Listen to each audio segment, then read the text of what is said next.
Colin, we heard from the EBA, who are now looking at the idea of third-party equivalence. We've been thinking ever since the directive came out that Singapore and Canada and Australia are going to be in the first wave of equivalence, but it seems to be taking longer than we thought it was going to.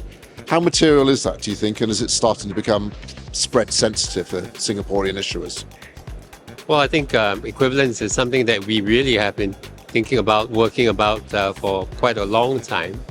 I think you've also heard from investors that there's a certain level of urgency with respect to interpretation, execution.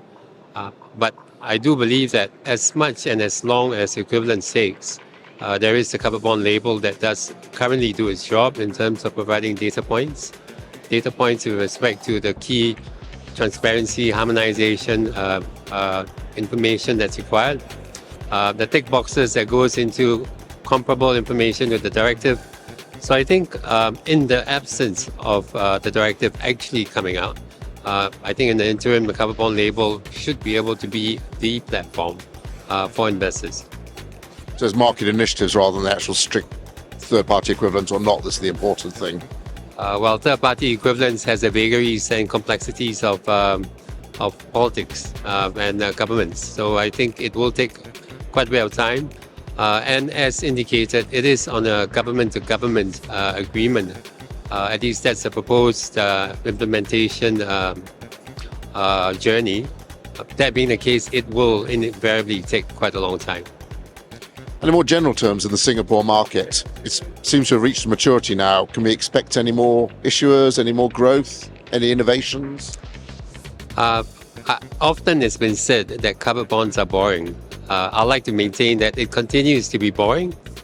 But Singapore is a small country. If you remember 10 years ago, covered bonds in Singapore was projected to be 25 billion as a country.